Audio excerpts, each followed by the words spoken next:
Dominus Nobiscum. Adakan rapat koordinasi kembali di bersama Paroki Kristus Reja. Tempat di Aula Kris Regis. Demikian yang bisa saya kabarkan. Untuk pengembangan paroki, Saya Kristus Kembara. Regis mantap. All the best for you. Pastor, bisakah diinformasikan kepada kami tujuan diadakannya verifikasi dan closing keuangan paroki tahun 2023? Kalau tujuan aplikasi keuangan untuk closing sebenarnya dia mulai berlaku sejak 2021, terang mulai 2023. Tujuannya sederhana. Kalau kita pakai bahasa statuta itu mengatakan bahwa semua catatan karya kerasulan, pembiayaannya maupun sumber pembiayaan itu mesti dicatat, dan kita mulai dengan pencatatan itu. Nah, untuk closing itu sebenarnya kita memakai sudut aplikasi keuangan, karena paroki Keuskupan Manado sudah punya aplikasi keuangan, maka seluruh transaksi 1 tahun harus ditutup. Ditutup berarti tidak bisa lagi diutak-atik, ada penginputan dan sebagainya, karena kita berjalan terus. Nah, proses closing itulah yang dibentuk tim untuk kita closing. Tapi sebenarnya intinya bukan hanya soal closing aplikasi, tapi melalui closing aplikasi kita membuat proses validasi keabsahan data. Istilah keuangan. Jadi kalau keabsahan data, kita memulai dengan melihat apakah semua laporan keuangan, catatan atau apa saja dari semua kelompok umat, wilayah rohani, paroki, stasi, kelompok kategorial, ormas, semua yang mempunyai nama mengatasnamakan gereja Katolik, apakah mereka punya buku catatan keuangan. Nah, itu akan keluar, akan teridentifikasi pada saat proses closing. Berdasarkan data itu kita bisa juga melihat, mengevaluasi apakah catatan itu dibuat baik dan benar. Jadi baik, rapi, benar itu artinya memang apa yang tercantum di situ sesuai dengan transaksi, jumlah sama dan sebagainya. Sekaligus juga dalam validasi untuk closing kita akan, karena kita memakai aplikasi, apakah semua catatan itu sudah terinput baik dan benar dalam aplikasi keuangan. Nah, itu yang kita proses semua bersama dengan tim. Cukup melelahkan memang. Kalau buku catatan dari setiap kelompok itu baik dan benar, itu sudah mengurangi 30% pekerjaan tim. Kedua, kalau paroki punya aplikator paroki dan dia buat baik dan benar, itu sudah mengurangi 80% pekerjaan tim. Karena pekerjaan tim sebenarnya tinggal mengecek setiap kali baik sudah. Nah, maka peran juga yang benar dari aplikator paroki. Nah, setelah terinput, kita melihat itu posisi keuangan. Posisi keuangan itu akan berkaitan dengan ini secara garis besar. Berapa tunai yang tertinggal di paroki setelah ada karya kerasulan. Ingat, penerimaan paroki gereja bukan mengumpulkan uang. Itu tidak, itu keliru. Gereja itu punya tujuan untuk karya kerasulan. Orang sebut misi lah, apa semua. Nah, untuk membiayai itulah ada sumbangan umat. Sumbangan umat itulah yang kolekte, aksi, donasi, banyak. Ingat, umat memberi bukan untuk ditabung. Umat memberi untuk mendukung supaya karya kerasulan berjalan dengan baik. Jadi kita membuat dengan posisi keuangan, kita melihat itu. Berapa, bagaimana yang tertinggal dari jumlah semua yang umat telah berikan. Atau yang semua kan sumbangan. Baru yang kedua, kita melihat bagaimana itu distribusi karya-karya kerasulan. Karena lain-kali orang sebut karya kerasulan itu contoh kitab suci kecil, tapi itu di bawah itu perlengkapan, pembangunan besar sekali. Dengan posisi keuangan ini orang boleh mengukur bentuk karya kerasulan di paroki itu, kita memberikan prioritas pada apa? pembinaan umat ataukah bangunan sarana perlengkapan fasilitas.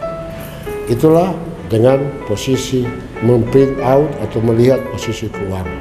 Itu bagian terakhir untuk closing. Sekaligus juga bagian terakhir itu, dengan closing itu kita juga akan melihat apakah semua yang menjadi bentuk solidaritas yang harus diteruskan pengelolaannya. Ada kan bagian dana yang mesti di paroki, di keuskupan, ada yang mesti di paroki, ada yang mesti di stasi. Sejauh mana itu diimplementasikan, itu yang tersebut hutang tunggakan dan sebagainya. Memang bahasa yang kurang baik kalau bilang setoran, seolah-olah memberikan upeti ke keuskupan. Padahal sebenarnya kita semua ini karya keuskupan di paroki. Jadi mana yang kita sebut itu lebih, kalau saya pakai bahasa, solidaritas. Itulah proses selama closing.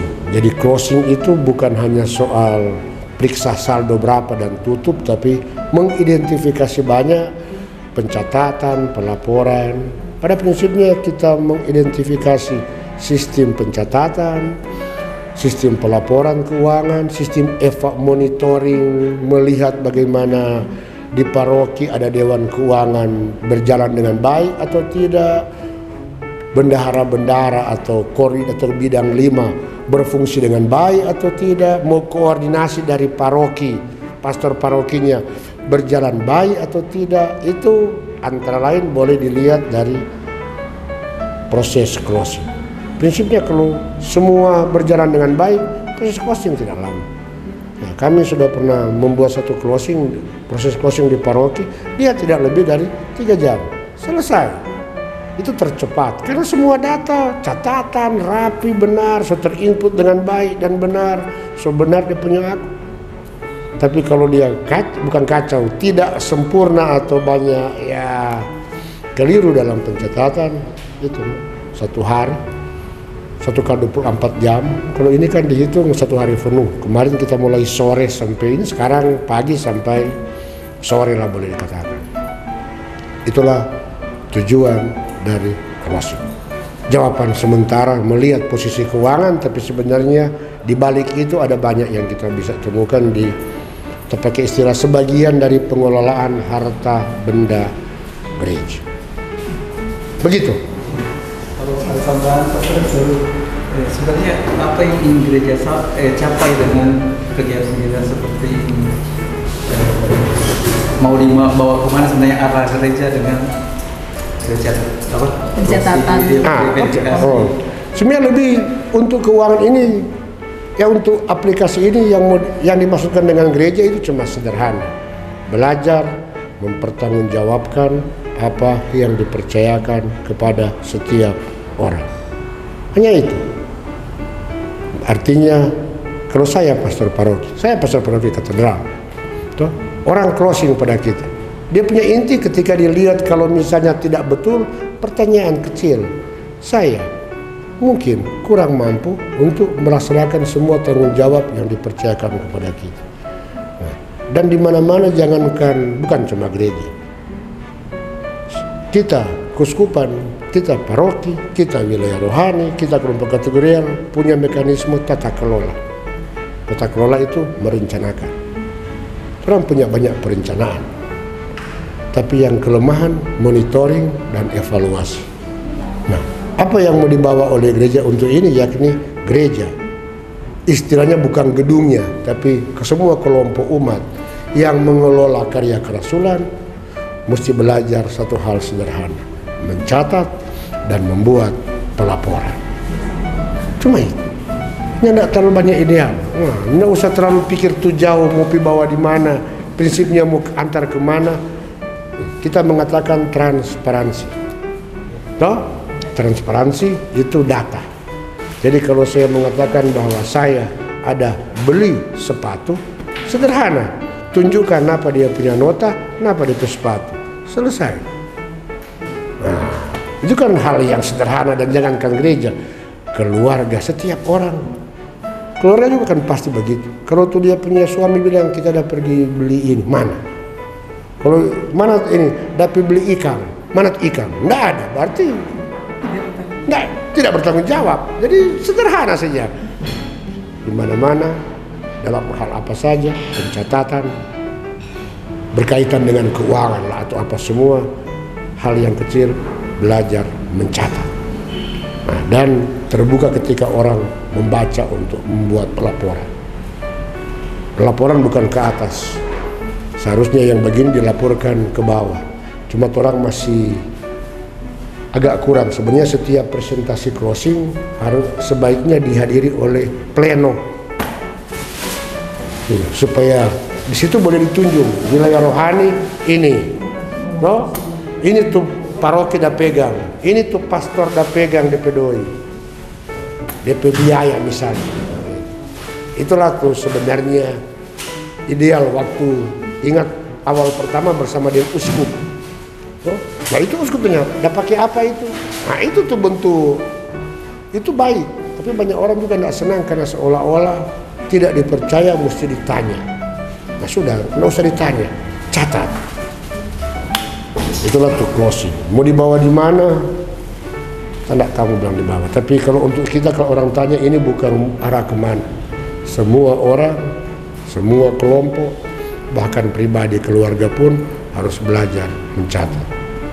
Atau anak-anak orang ajak catat. Toh kalau di rumah kan anak-anak orang ajak catat. Mau dibawa kemana? Enggak. Membiasakan diri untuk bertanggung jawab. Simpel. Oke. Terima kasih Pak.